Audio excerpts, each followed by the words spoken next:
I'm listening to music right now, so I can't really hear myself talk, but I'm working on cutting down a tree. There's an old coca lumber tree that got destroyed during the typhoon.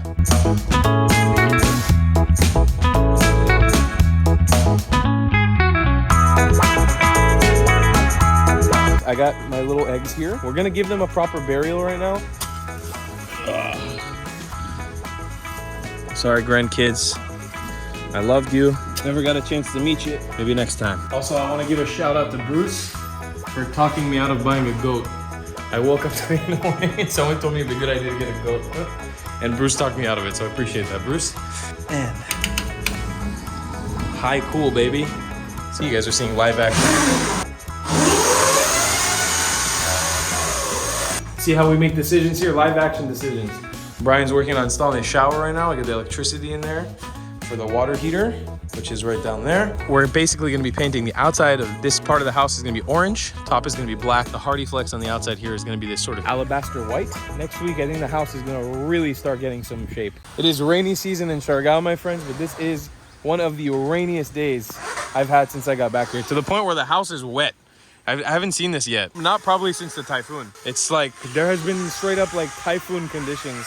Trees have been falling. Look at this, it's flooding in my backyard. It's good though, on days like this, I learned a lot about the structural integrity of the house, what needs to be fixed. For example, I either need to plant more grass here or figure out a solution to the flooding that happens in the yard, because I don't want to have too many holes. Like here is okay. I want to show you guys all the changes that happened today. It is Wednesday on the lot today. So let's pop on in and see what it looks like. So actually, before we pop on in, here is our foot bath that's been created. It's completely dried now and good to go. So this will be filled up with water, and there's a little drain here. Yeah, it'll drain out the water towards this way. So it's just a way when you get back from surfing to be able to just dip your feet into the water. Hopefully not that water. Next thing is the floor here has been completely cemented. And also, Brian is currently plugging a hole here for the faucet, for the kitchen. Everything is steadily coming together now, folks. So actually we had big changes here. This was one of the finishing things we wanted to do this week. All the gaps of the house being plugged, as you can see with this sort of Volcaseal thing. Just plugging in as many gaps as possible to try to make it flush with the wall, you know? Try to make sure there's no gaps in here so no rodents or animals can sneak in. This, which was created by the other construction team. The other construction team basically made like a bunch of bars here, and they were covering the surfboard in a way. It looked nice, but it didn't look as nice as it does now. So now we're actually gonna have the logo of the tiny house painted on here, or graphically scanned on here. This could definitely be a little bit more flush, so we have some work to do here. But basically, we created a little workbench / shelf here. So I envision this being a place to sometimes work with a laptop, maybe have a little stool here to sit down on, but this will not be the main work area, but just a little place. Maybe if I want to eat, but probably no, because I don't want to have any food up here. Definitely a bookshelf, tons of books, maybe some potted plants up here. The teak bow wall here completely done, and the floor is being prepped to be leveled off and also dyed here with Selignum to make it a little bit darker, make it pop a little bit more, and also to make it anti-pests, anti-termites. Most of these supports have already been dyed with the Selignum.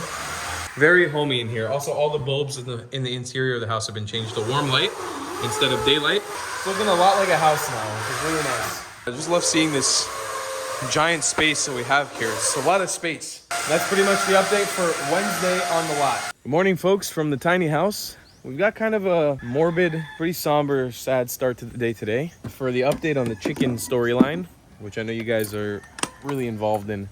I mean, this is all part of the process, but it's kind of sad. My 5 eggs that were left for my baby chickens that I dropped off at the egg incubator guy, who happened to be very professional and super, super cool.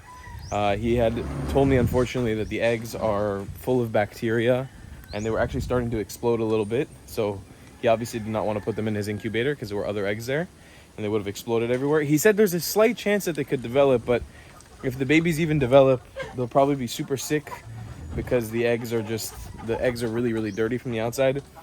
I don't really know what I did wrong in the process. You know, like I cleaned the eggs off like he told me to. I put them inside of the nest over there in the cage like I was supposed to. And I know that this has worked before because we do have 2 babies successfully from these 2 chickens. The eggs got dirty pretty quickly. We lost 2 eggs in the process. I don't know if somebody stole them because they know that they're valuable chickens, or if it was like a snake or a lizard or something that came and ate them, or a rat, because I definitely have rats on the property right now. Oh, wow, look at the centipede. Those are cool. They actually release a pretty toxic fluid. It's pretty cool. I've never seen one of those in Siargao yet. I've seen those in Sri Lanka. So anyways, I got my little eggs here. We're gonna give them a proper burial right now. I thought it would be cool to put them in the entrance of the house so their little baby chicken presence can protect us for the potential of what is to come. These were the first frontiers, and hopefully there'll be more to come. The chicken guy gave me a bunch of advice and stuff on how I can keep breeding my chickens and make more.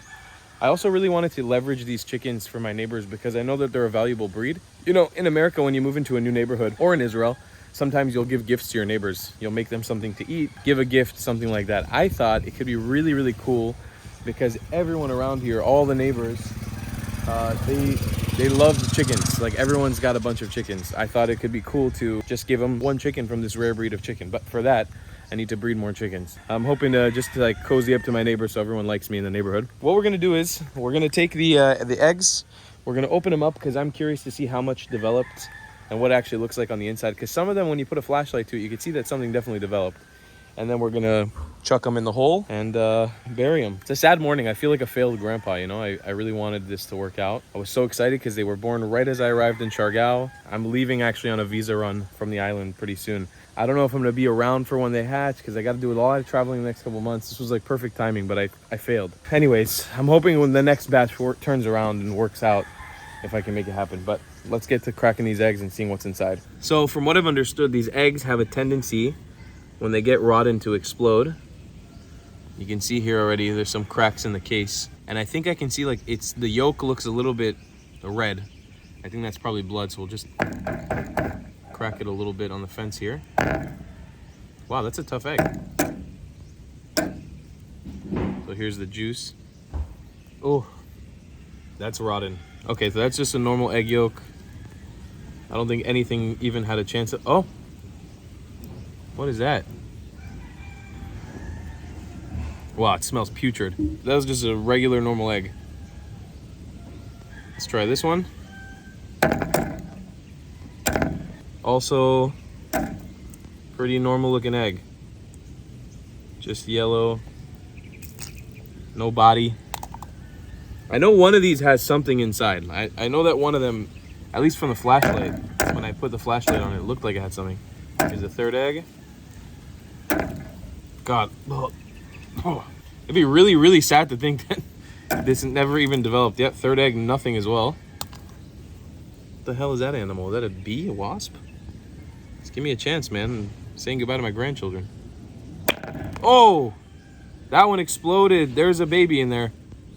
There's something inside of there. The embryo is actually pretty thick and the casing's still in there. But I think whatever's in there is rotten. So let's try to poke it. There's all the liquid coming out. No, actually, it just turned black. Oh, that one's really rotten. Oh. Okay, last one.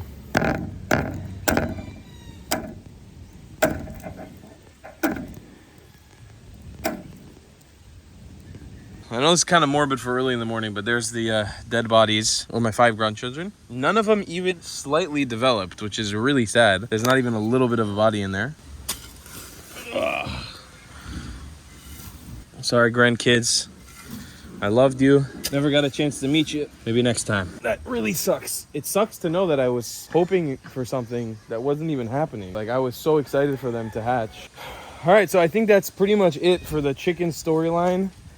By the time we finish construction in the house, I think any new chicken updates will probably be their own episodes because I'll probably be living here already as we can actually begin breeding these chickens properly. I'm listening to music right now, so I can't really hear myself talk, but I'm working on cutting down a tree. There's an old coca lumber tree that got destroyed during the typhoon, and it's rotting, full of termites and different animals. Also, this makes great for soil. I'm gonna fill up some gaps with it. But this is what I've done so far. Just using my little hand axe. Maybe in 20 minutes I did that. So Kuya helped me by tying it to a tree so it falls in the right direction, but I'm still gonna wear a helmet just in case it falls on my head. Hey, I'm gonna get back to work. Let's chop down this tree.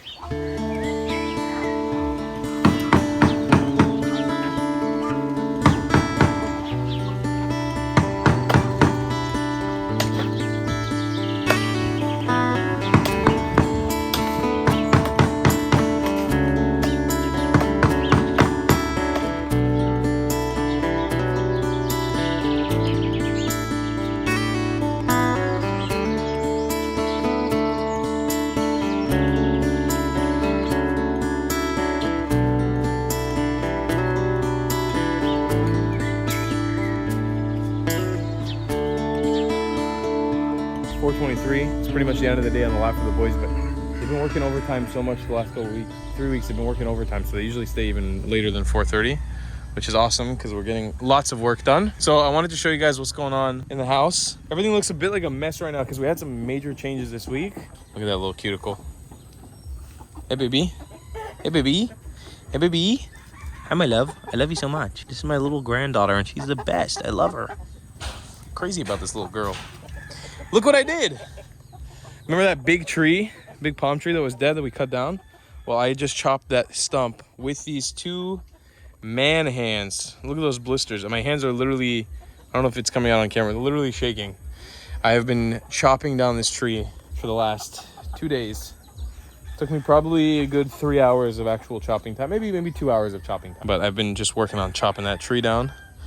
Got that down, so now it's a nicer stump. Nicer, still not nice, but I'm a little bit less worried about ticks and parasites and all that stuff because we can burn all that, get out of the way. There's Salchicha pissing off Flaco. I don't know why I'm realizing that all my chickens have slightly Latino names. I'm not Latino, so I don't know why. Let's check out what's going on in the house. What is the update? This is the last day that we're gonna have power in the house too, because we've been tethering power from the neighbor and it's not technically allowed. Oh, Bruce just finished installing a door. Check that out. Nice door in there, in the bathroom. The major changes have happened up here. Also, I want to give a shout out to Bruce for talking me out of buying a goat. I woke up today in the morning and someone told me it'd be a good idea to get a goat. And Bruce talked me out of it, so I appreciate that, Bruce. So check this out, guys. Look how awesome this is. First of all, first thing we did today is we actually powered on the air conditioning. Check this out. I'll turn it on max and high cool, baby. And it gets chilly in here. It's freezing. We turned it on today in like the heat of the day. I know you can't really see it operating because there's a piece of plywood in front of it, but oh my God, you could feel it really, really nicely all the way here. Even with a piece of plywood blocking it, it's literally going straight up. Wow, so amazing with AC. Hopefully it doesn't break after a couple weeks of use. It's strong, it's really powerful, which is great. So let me show you guys the changes up here. For one, we finished all the Tigbao cladding upstairs. It's all completely done. So the 2 walls, pretty much just ready for the retouch now. Here's SAR's insane diamond design, which I love. Actually came out so amazing. And then obviously this Tigbao wall, you guys have seen it already. We've changed to warm lights up here, so no more of those LEDs. An issue that we ran into, it's something that we probably just as a team didn't do a good idea of thinking about, but the fix to it ended up not costing too much money and not taking too much time up. We've had significantly more progression in the house if we didn't have this mistake, but it is what it is. It was just our fault for not really thinking of this thing. All this plywood sustained a lot of damage and warping after the typhoon, so we thought what we could do is just fill in those gaps and then do sort of like a ceiling on it. The problem is when we put in the body filler, you can see it very clearly. So we brainstormed a bit, and the idea that we came up with is we used 1/4 pieces of veneer plywood, the thinnest plywood you can get in Siargao, and just nailed them in on top. And since this wood is already treated for termites and stuff, we don't have to worry too much about any of this wood getting eaten. And what we're gonna do is just gonna varnish the rest of the wood. Oh, you guys installing the shower now? Where do you want this one? What, the bidet? Yeah. See, you guys are seeing live action.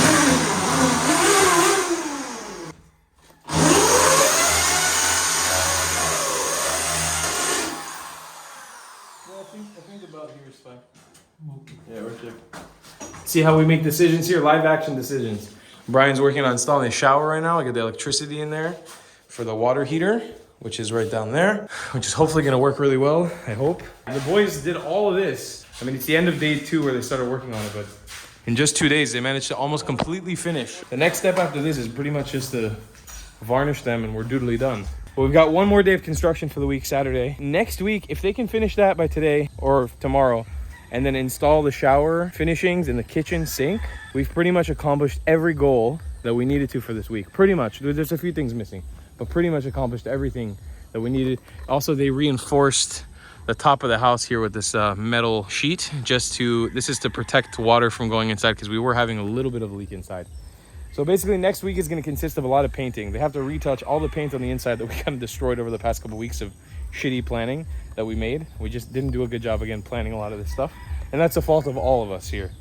I rushed some things. We didn't talk about some things. We didn't discuss some things. It's the fault of everyone. We're basically going to be painting the outside of this part of the house is going to be orange. Top is going to be black. The Hardy Flex on the outside here is going to be this sort of alabaster white. Next week, I think the house is going to really start getting some shape. I hired a cool graphic designer friend of mine who's based here in Siargao. His name's Akim. I'll leave his links down below in the description. Somewhere in the house, I'm thinking it'll be on this panel because that'll be orange in the top here. Probably have the logo of the tiny house, or it'll be up there. Ow, I just stepped on something that's burning my foot. That really hurt. Ow, what was that? Yard is finally this week for the first time. Today, I noticed it's really starting to come together.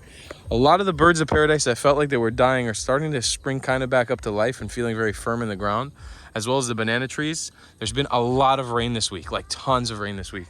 So I'm seeing that a lot of the leaves are actually looking pretty green now when a lot of them looked like they were dying. Guava tree, unfortunately, didn't survive. Same goes for the chili tree. Neither one of them survived. But since we have this barbed wire fence now, I've been every day just adjusting the sweet potato camote flowers. These are a vine that grows sweet potatoes, and they're coming from my neighbor's lot. I've just been adjusting them to sort of braid up the fence as we go here, which is awesome because it means that at least this side of the fence, because they're literally encroaching in on my territory every day, taking the camote flowers or the leaves and tying them up on the fence. You can see here, this has been the most successful one so far. And it's crazy, literally from day to day, I'm seeing them spread across. Probably once the boys are done with all this crap that's here, because there's so much wood that keeps getting chucked around, I'm gonna start focusing on the yard next week. I'm pretty much going on a visa run to Singapore in around a week or two. So basically, when I go on that visa run to Singapore, I'm trying to finish as much as I can before then, and hopefully try to get somebody to stay in the house for free while I'm gone for like the 7 days, 10 days that I'm gone. So that way they can kind of test out the house and let me know what the problems are that they find during that week. But yeah, next week, since tomorrow's our last day, what I'll probably do is I'll come in here on Sunday when they're not working, start organizing a few more things, organize the wood all in one place. I like doing this. I know like I'm paying the guys to do this work, but I want them to not have to worry about that stuff as much as I can. So I've been organizing like those metal sheets a little bit. I've been segregating, like I segregated all these bags of cement. Again, when you hire a crew like this, it's part of their job to do. But if I can be here on the lot, work alongside them, I'm here for hours a day anyways. I love being here. I've just been segregating some stuff here, just trying to organize and clean a little bit, planting some plants. I organized some of this amaka in here, just segregating it. What I'll probably do is Sunday, I'll try to come in if I don't take a day off, because next week, basically, they're only going to be using ladders pretty much to paint the house. They don't really need to use any scaffolding. And that means I can come in with a gardener, a landscaper, and we start properly covering this fence up. The idea is to give some form of seclusion. We're also going to hopefully install a gate this week, just to feel a little bit more private. And I want to do it all with plants. Like the idea for me, plants are the best way to go about it. They're easy, they flourish here, especially things like birds of paradise. So the idea that I had right now is just kind of giant birds of paradise coming like really closely stacked, maybe like 400 of them going along here. And they're not that expensive. I think the entire ordeal will cost around maybe 6,000 to 7,000 pesos. I'm hoping less than that. I mean, it's not cheap, but it's not that expensive overall to just get a massive amount of birds of paradise, just so when you come in here, it doesn't feel like you can just look through the fence. I want it to feel secluded, but with plants. And then on the other side, the birds of paradise will be on the inside.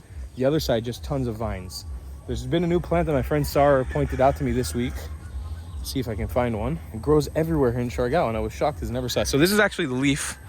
See if I can find the fruit that grows out of it. That's the plant. It's a little vine. Oh, boy. You here anywhere? There we go. Look at this little pepino. This right here is a mini cucumber. Shocking, right?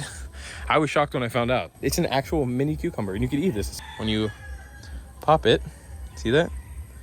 Little juice and tiny little cucumber seeds come out. But these are like normal sized cucumber seeds, which is hilarious. That's a mini cucumber. So I've been grabbing a lot of it that I've been seeing just naturally around the area. Some people's lots, some people I asked. I've just been grabbing a lot of it, hanging it up on the fence. I know obviously it's gonna die, but hoping that when these guys hit the ground, rot a little bit, the seeds might hopefully grow a little bit. I have no idea how it works with vines like this. We've got zero clue. Birds of paradise on the inside, just tons of them to cover it up, and then it'd be awesome to just have a bunch of those hanging little cucumbers, and just like you could use that for cooking. It'd be awesome. I know I've been saying this for weeks now, and I really don't know how these vlogs are gonna work. I think we're probably gonna have to compile around 2 weeks at a time. But we're really coming together now. Also, my basil has been kind of rotting a little bit. I don't know, but the mint has been flourishing. The mint has spread like crazy. I'm shocked by it. Also seems like some animals have definitely been eating this. We're gonna check back in tomorrow, give you guys the final look for the week. I'm really thinking that by the end of the week next week, Lewis can come by here and start grabbing all the plywood that he wants and all the pieces of stuff that he left here. Because this is all his stuff that he put up here to reinforce the house while he was living here. We're gonna tell Kuya Lewis to come by. He can take all this stuff to his house and keep it. Foot bath is done. And we're gonna hopefully install some tigbao curtains, which is like this thin bamboo, and just have the bamboo coming down here. We're really seriously starting to take shape. It's amazing.